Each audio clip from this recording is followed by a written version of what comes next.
Pluckrose! Welcome to another story time with Teacher Angie. Today we're going to read a different type of book called a nonfiction book. A lot of the stories we've been reading so far have been fictional. That means they are based on pretend things that didn't really happen. Today's book is a nonfiction, which means that it's based on real life things and it helps us learn about them. Today's story is called Math Counts Patterns. It's by Henry Pluckrose, and it's going to teach us a little bit about patterns. Let's read. Math Counts Pattern by Henry Pluckrose. This game board is made with black and white squares.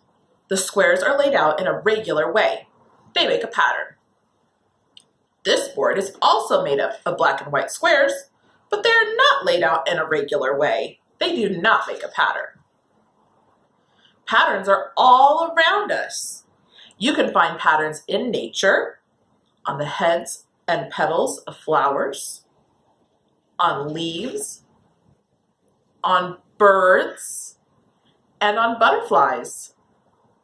Is the pattern on each wing of the butterfly exactly the same? Let's look closely. There is a spiral pattern on this shell and a pattern of stripes on the coat of the zebra. We decorate our homes with patterned wallpaper and fabric. We put patterned carpets on the floor.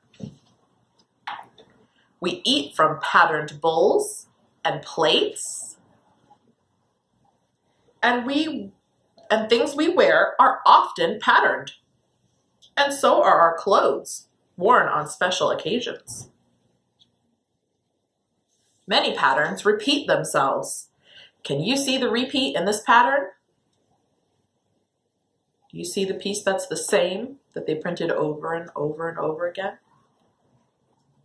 Some patterns repeat themselves in a different kind of way. How does this pattern repeat itself?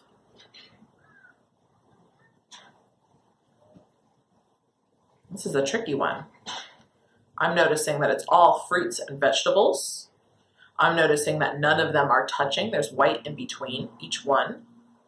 And I'm noticing the big fruits and vegetables are separated by little pieces of pomegranates.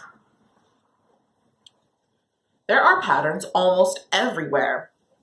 What shapes repeat themselves in these cranes to make a pattern? Remember we had our week about shapes and we found shapes out in the world. Do you see any shapes in the crane there?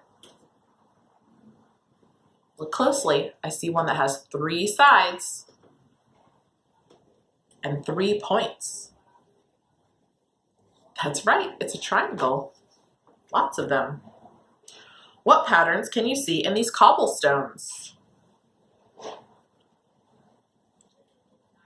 I see circles made out of squares, and I see them getting bigger and bigger and bigger.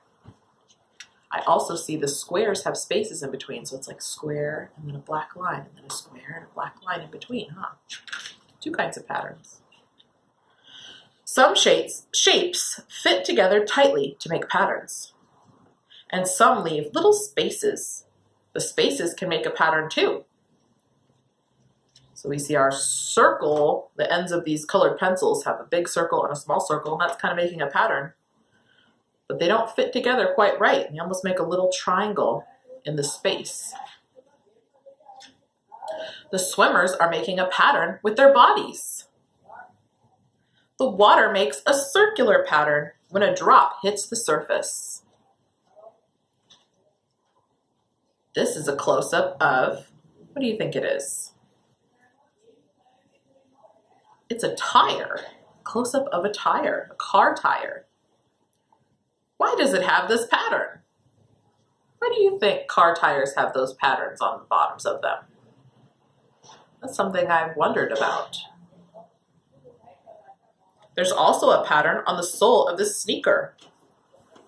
Why does the pattern stop a runner from slipping?